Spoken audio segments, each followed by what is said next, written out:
All right, what's good, Creative Fam? Got the iPad here. Let's design the perfect camera. First off, I want to let you guys know that I know that most of the stuff that I have written down here that I want on this perfect camera is not realistic, but this is my dream camera, and I would love to know what you guys' dream camera is down below in the comments. But let's first jump into the body and the design of this camera. So when it comes to bodies, I've gotten a chance to shoot with tons of different cameras: Blackmagic, Sony, Canon, Panasonic, you name it. I probably have shot with it, even the Fuji systems. But I have to say that as far as small, lightweight cameras go, my favorite body design starts with the Blackmagic pocket cinema camera design. So that would be the body of choice. Now, the main reason why I want to go with that style body is because of the size of the screen that it allows for us to have on this camera. But I know what a lot of you guys are already thinking. Well, if you go with the Blackmagic, you're gonna be stuck to that single, flat screen, and that's where you're wrong, because the first modification I would make is I would change out that screen and turn it into something more of like an EOS R Canon flip out screen. That's right. So I'm telling you, this is my dream camera. There's no rules. Like, I don't even care what technology really exists. Like, I'm gonna make it the best camera I can. So I would like to go with the Blackmagic pocket cinema camera style body, and I would want it to have the Canon EOS R style flip out variable what's the word? I can't think. What's that word? Articulating screen. Now, the next main difference I would make to the Blackmagic pocket cinema camera is I would make it a full frame sensor. So it would be full frame sensor right inside, no micro four thirds, no super 35. So we're gonna change this camera up quite a bit. The other thing that I would want to do to this camera is I would actually put a RF mount on it. Now, I don't have any RF lenses, and I honestly don't plan on buying any RF lenses, but the main reason why I want to use RF lenses is, one, they work really well with the Canon adapter, and so this way I could use that Canon adapter that would actually allow me to have a ND filter that's basically a part of the camera, so that way I can kind of almost have like built-in ND filters without them actually physically being built in. The other option there is if I ever did want to use RF lenses in the future, like if they become less expensive, then I could totally do that. But having an RF mount on there, I think gives it the most versatility, so you can use adapters and keep using EF lenses and be able to also use all the big wide variety of cinema EF lenses that are out there. All right, so the next thing I have written down here is I would want it to be able to use Canon colors, but I would want it to have the wide variety of shooting formats that you get on a Sony. So whenever I shoot on my Canon, Canon colors, they just look really good, but I do miss having the option to explore things like Cine 4 or HLG or different S-Logs or even C-Log modes. Like the EOS R only has C-Log, but like if you have a C200, there's like multiple C-Logs. So on this dream camera, I would want to be able to have all those wide variety of options, and then also to be able to have the options to go in and change little things, just like how all these different aspects work. Now, having a native one that works well, that's flat, that's like C-Log, that's really good.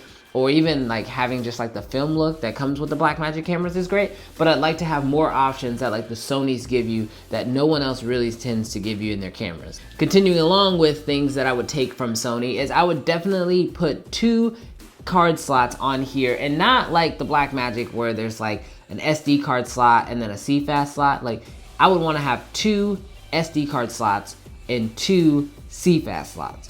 I don't know how they would fit, but I'd want them in there because I'd want the ability to write to both cards simultaneously as a backup.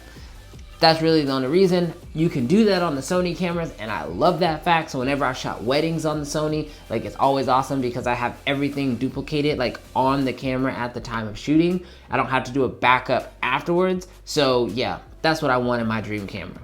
And the last major change I would make to the body of this camera is I would find a spot to put an SDI out.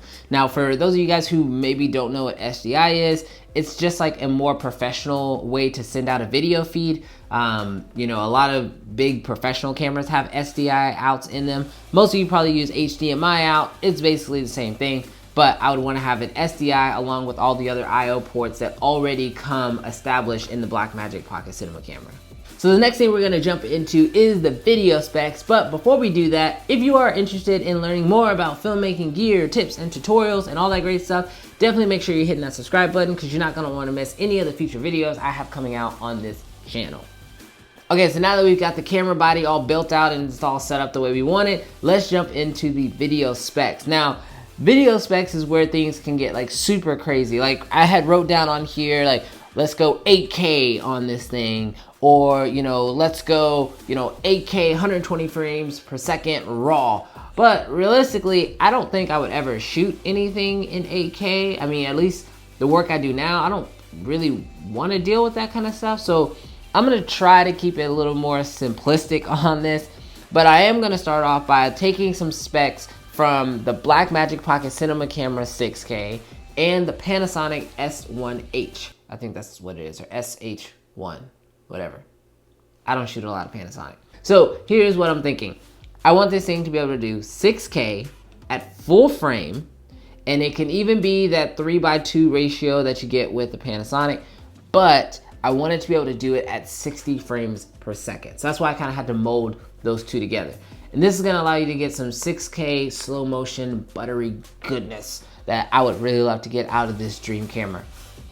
The next thing that I'd want this thing to have is RAW. But I know I said a Blackmagic body, but I don't want Blackmagic RAW because that just limits you to either using Premiere or using DaVinci. And those are great, but I want to be able to use Final Cut because this is my dream camera and that's what I want to use. So I decided that I wanted to do internal Canon RAW Lite, which they say the brand new 1DX Mark III should be able to do. So this means that you can record that high quality RAW in body, so that's what I want. I wanted to do in body camera RAW from Canon, and then that way it'll work with Final Cut, it'll work with Premiere, and then I think it works with DaVinci, but honestly, I don't care if it does or doesn't.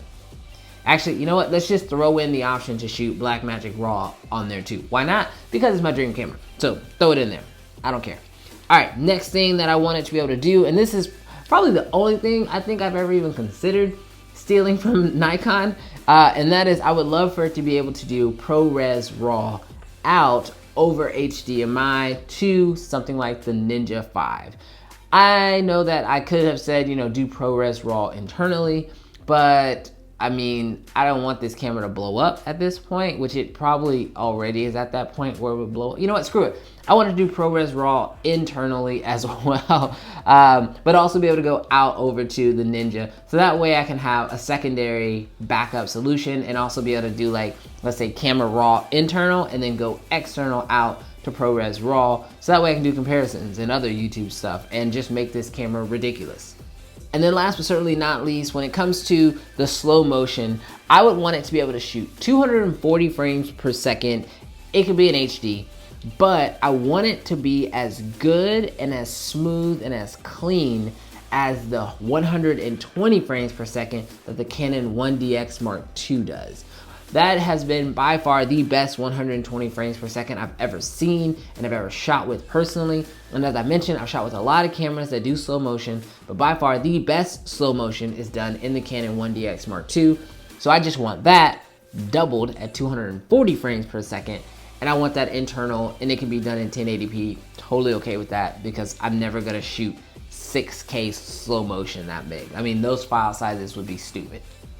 All right, and then just for extra giggles, I'm gonna throw in some photo specs here. So when it comes to photo specs, I would want this thing to be able to do high-res photography, but also low-res photography at the same time. So what I mean by that is I would want this thing to be able to do something like in the range of the Sony a7iii, so high megapixel photos, but somehow change the sensor to where it could also do low megapixel photos like the Canon EOS R. As I'm saying it, I'm realizing that it doesn't really make a whole lot of sense.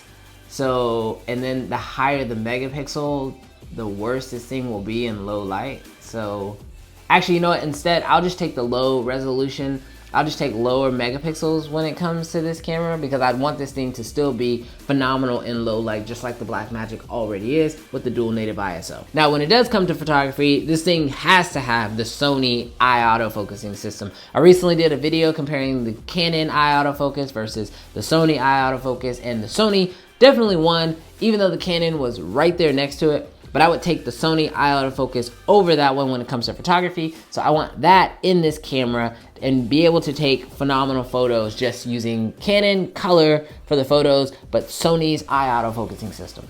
And then last but certainly not least, I want this thing to just be like beautiful. Like as far as the design goes, like I said before, it's gonna have the Blackmagic's like body design, but I want it to, you know, really have not such of a cheap feel to it. So as far as build quality goes, this thing needs to be built sort of like a tank. I want it to be a little bit heavier than what it currently is on the Blackmagic, kind of somewhere in that range of like the Sony a7iii, Canon EOS R size range, but just have the actual physical design of the Blackmagic Pocket Cinema camera. But that's it. That's my design for the perfect camera, at least a perfect camera for me.